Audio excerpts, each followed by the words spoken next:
Welcome to Healthy Conversations, sharing the knowledge, experience, stories, and the wisdom of herbalists and other natural healers, with your host, Stephen Horn. Today's guest, David Winston. Hi, and welcome again to Healthy Conversations. And with me again is David Winston, one of the founding members of the American Herbalist Guild, and also started Herbalist and Alchemist, an excellent company to get herbal extracts, and an amazing teacher. And David, we were talking about this. You have a vision for where you'd like to see our field go. And I would like you to share that vision with the people who are listening. Thank you, Stephen. About 15, 18, time kind of like, but some years ago, I was asked to do a keynote talk at a wonderful conference in Florida called the Florida Herbal Conference. An incredible herbalist, Emily Ruff, puts that conference on. And I called my keynote talk, I Have a Dream. And I started off by saying, you've heard those words, I have a dream, before by somebody far more eloquent than I. But the idea I was trying to say is, many of us in the world probably have dreams. And as an herbalist, I have a dream. Because when I started studying herbal medicine in 1969, I always joke, I tell everybody that all my friends at the time were interested in one herb, and I was interested in all the other ones. Okay. And so things have changed dramatically since then. The consciousness of herbs has improved incredibly. I don't get those phone calls anymore. What's this herb, echinacea?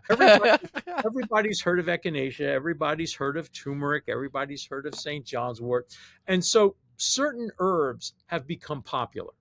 The problem is, though, herbal medicine has not. As I said in our last interview, people have these ideas about these little sound bites of herbs. So like St. John's wort's the depression herb, and salt palmetto is the prostate herb, and black cohosh is the menopause herb. The only problem with each of these comments is they are wrong, and wrong. Yeah. Paul Bergner said the problem with commercial herbalism is it's impoverished herbalism. It's made us think of black cohosh as a woman's herb. St. John's wort is for depression. He is absolutely right. Those little sound bites of information may be good for sales, but they are terrible when it comes to these herbs that are complex and have such a variety of uses. To just sort of pigeonhole them into one way is not really good use of herbal medicine. And so, as I said, herbal medicine still is not poorly understood. As we spoke about previously, again, I would say most herbalists who are really good herbalists, or to the point of being great herbalists, although anybody who thinks they're great, they may have a problem, right? They need to do a little check on their ego there. But I think we're all hopefully trying to achieve greatness. I don't think you ever get there, but you're constantly trying to do your best to learn, to grow. And in that process, if we are going to achieve that, there are several things. This is sort of related to what you asked me. There are several things that I think that any herbalist needs to know if you really want to achieve the best results. Number one, you need to understand energetics. That is the qualities of the herbs, not just that they're a diuretic or an adaptogen, but if they're heating or cooling or moistening or drying or nourishing, because that helps you understand whether it's actually appropriate for the given person. But in order to match up the energetics of the herbs to the person, you need to understand human energetics, i.e. differential diagnosis. So you, again, have a sense of what's going on underneath, not just on the surface. And then thirdly, I think the other area that is vital for people to understand is the concept of herbal synergy. The idea that if herbs are combined correctly, and this is the whole idea of creating complex formulas, if you create a formula that really matches the person and you're using the right combinations, 1 plus 1 no longer equals 2. 1 plus 1 can equal 3 or 4 or 5. I know one study where adding herb B to herb A increased bioavailability by 2,000%. Wow. 1 plus 1 equals 2,000. But I would also warn people that just throwing a bunch of stuff together is not a guarantee of synergy. And there's also anti-synergy, i.e. antagonism, where Right. 1 plus 1 equals 1. Theoretically, it might be something where 1 plus 1 equals 0. It's understanding how to bring these things together to create something greater than the sum of its parts. So to me, those are all essential factors for somebody to really shine as an herbalist, in addition to what we'll call soft skills, like learning how to listen, learning body language, compassion, but also learning how to maintain a certain objectivity, which is one of the reasons why it's not really great if you have somebody in your family who's really ill. You're probably not the person to treat them. But anyway, getting back to that vision, what I hope to see, as I said, when I first started, herbal medicine was almost extinct in the United States, with the exception of a small number of ethnic and rural communities. Herbal medicine was almost gone. And so, what I hope to see within my lifetime is I would love to see a time where we regain our herbal heritage. And our herbal heritage is every mom and dad and grandmother and grandfather knowing some basic kitchen herbal medicine for their families, is having community herbalists in every community to help deal with the minor aches and pains of life, and having clinical herbalists available in any clinical setting. Because as I said again in our last interview, it's not orthodox medicine or herbal medicine or complementary medicine or alternative. Each of them has their strengths. Where orthodox medicine is strong, trying to get my hand up there, is exactly most cases where herbal medicine is weak.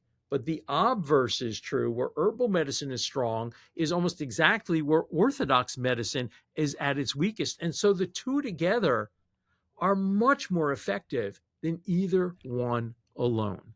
And so, if we really want to create a true win win situation for the patient, it is what is going to be best for this patient. And that's based on a lot of things. It's based on age. It might be based on their willingness to, whether they, want something really simplistic or much more, complicated protocol, whether they're, content to just treat the symptoms or whether they actually want to treat the underlying condition. Mm-hmm. And if we do that, I believe we can help create. I don't say that herbal medicine has all the answers. It most certainly does not. But Yeah. I believe that really well done herbal medicine could be a piece, maybe a small piece, but a piece of helping create a sustainable practice of medicine here in the United States. We have the most expensive healthcare in the world, yet in almost every parameter, every measure you can take, we lag far behind every other developed country when it comes to life expectancy. We lag behind infant mortality, the mortality of mothers after giving birth. I mean, the only areas where we are close to the top is in our obesity rates, our cancer rates, and certainly our iatrogenic death rates, death from basically doctor-induced deaths. In those areas, we're really close to the top. So I think that, again, throwing money at the problem is not the only answer. Again, obviously, we want to support public health, really important. But I really do believe that looking outside of the bubble sometimes, or outside of your silo, can offer new perspectives, new answers. And again, do we have all the answers? Absolutely not. But we have some things that we do really Well, well. I really love what you're saying because I've often felt like there's a certain aspect of herbalism that every family ought to know. There's some, basic home remedy stuff that should be your first line of defense. If you get sick, your kids get sick, you give them some herbal remedies, very safe. If they don't work, then go to the doctor. Right. But it seems like we're wasting the medical profession on simple, ordinary things that could easily be taken care of at home with a little bit of knowledge. And then, of course, you have people who are a little more skilled than that, who you can go to, whether it be a medical professional or a more advanced herbalist. But people are so afraid in general just to try home remedies. I think, I'm sorry. Well, I grew up with a doctor who was a family relative way back, Dr. Lyman Merrill Horn.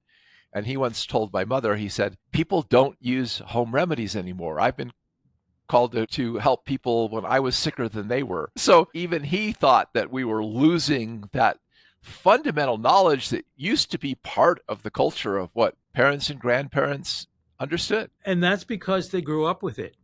Yeah. And we went through a period from, let's say, the late 1980s through the 70s for sure, which I call the herbal dark ages. It's a time where there was this break in that transmission. Again, in some rural communities, in many ethnic communities, many Native American communities, Hispanic communities, African American communities, some of that knowledge continued. But in most of the mainstream America, that was gone. And medicine had the answers, and medicine was going to come out of a lab, out of a test tube.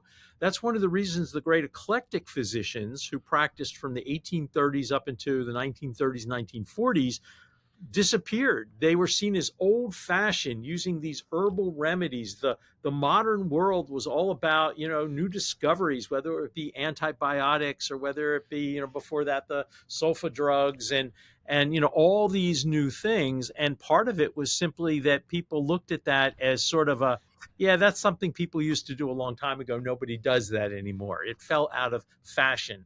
And anybody who thinks that even things like medicine aren't influenced by perception and public opinion and fashion, I think they're wrong. I think they very much are. Everything within our culture is. There are other cultures around the world. Germany, medical doctors are trained in herbal medicine as part of their regular training in Germany.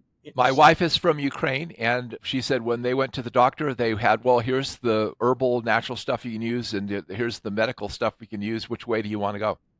Exactly. Same thing. I mean, Japan, China, South Korea, these countries never lost that, and it is integrated within medicine. And every family knows that, after a woman gives birth, you make chicken soup with dangui in it as a tonic to help, prevent any blood clots and to help, heal the body from giving birth. These were simple, common things that everybody knew about. I have in my program, I get a lot of students who, they may have grown up in China, or their parents were from China or Korea or India, and all of them know lots of home remedies. They know all these things that you do. When you have this, you take that. When you have this, you take that. When you're doing this, you eat this food. That, unfortunately, I say most Americans still know what prunes can do. And I think most people know that aloe is probably useful for burns, but our depth of knowledge about, again, what I talked about just a little while ago, about every mom, dad, grandmother, grandfather knowing basic herbal medicine, kitchen medicine for their families, I think that's the place to start. And I think another place to start is with children, in grade school, in kindergarten, and have kids grow plants, grow gardens, grow food, grow herbs, teach them how to use simple things like chamomile tea for a tummy ache, or ginger or peppermint, things that are safe and effective for minor things. And if you grow up with that, it's not weird. It's not alternative. It's just normal. It's just what people do. Yeah, it is. And that I love your vision, because I feel the same way. I really would like to see that. I've thought when I got to where I was treating my family with earache, sore throats, all that stuff, I found my thought was, okay, I'll try this. If it doesn't work, I'll go to the doctor. But often in the time it would have taken me to get a doctor's appointment, I had the kid feeling better. I thought, wow, this is so simple. Wouldn't it be nice if we had a course in high school where everybody learned how to use herbs to treat basic things like, you say chamomile, ginger, echinacea, that sort of thing. Mm-hmm. How much could medicine be freed up from dealing with just mundane, ordinary, self-limiting stuff and concentrate on the more difficult things? And there's another factor. So think about something like UTIs, urinary tract infections. Right. So first off, herbs work really well for UTIs. There's things you can do to prevent them. Things like, it's not an herb, but there's a supplement called D-mannose, which is great for people who get regular UTIs to prevent them, way better than cranberry juice. But there are lots of herbs that are effective urinary antiseptics and anti-inflammatories that will treat a UTI. One of the big problems we have in medicine today, and COVID kind of pushed this off the main, the front page, but one of the huge problems we have is antibiotic resistance. Right. There are bacteria that are resistant to all known antibiotics at this point. And this is a really major problem. So think about all the things we use antibiotics for, whether it be Lyme disease, but even more important, somebody who goes in for a hip replacement, a shoulder replacement. These are routine surgeries now. You don't really want to go back to a time when there were no antibiotics for these things, because that makes Right. all surgery really problematic. Anyway, with those things, if you could use herbs as your frontline therapy for treating lots of simple minor infections, meaning you don't need to use antibiotics at all. If you reduce the use of antibiotics, you reduce the potential for antibiotic resistance. And there are there's like 2 new antibiotics in the pipeline. They haven't been approved yet, but there basically hasn't been a new antibiotic introduced in something like 20 years, 15 Wow. years. So, and bacteria are amazingly good at developing resistance. They have these great, they can exchange information with other unrelated bacteria through what are called protids, and they can say, hey, check this out. And all of a sudden now that bacteria is resistant to your antibiotics. So the idea is, they did a study. I don't remember if it was Denmark, Finland. I think it was one of the two. And they basically try to encourage doctors to reduce the use of antibiotics, especially for things like, oh, I'm just giving it to you to prevent a secondary bacterial infection. There was no infection. And it decreased bacterial resistance to antibiotics dramatically. And this was done over a period of like 2 years or something like that. That is such a simple way that we could reduce the costs, reduce antibiotic resistance, reduce the damage caused by resistant bacteria, including deaths. And it is a true win-win. It's a win for medicine. It's a win for the economy. It's maybe not the drug companies, but Well, but it's not a win for the drug company. But as far as environmental friendliness, a lot of drugs are becoming organic pollutants. True. Showing up in the water supply. So the more we can use things that are natural, biodegradable, inexpensive. I love garlic, for example, for respiratory infections, and I used it for earaches and all kinds of stuff. And you can buy it at any grocery store, and it's cheap as heck. You don't need a doctor's appointment. You don't need whatever. It would save people tons of money. Mm-hmm. And I was explaining this to in a lecture once, and a guy came up who was actually in the health insurance industry, and he said, "What you're doing would save the health insurance industry, because people would not have to spend money on health insurance for things that weren't catastrophic, major events where they really needed medical care." Well, thank you, David. I really appreciate your vision. I certainly 100% share that vision with you, and I hope we can inspire the people who are watching to catch that vision as well. We'll catch you again. I'll put some links below if you want to get a hold of David and check out his company and his books. And thanks again for being with me. Thank you. Hit the like button and subscribe to our channel to catch future episodes of Healthy Conversations. Help us educate others by sharing this video, and please feel free to share your own thoughts, comments, and questions below. To learn more, check out the links below.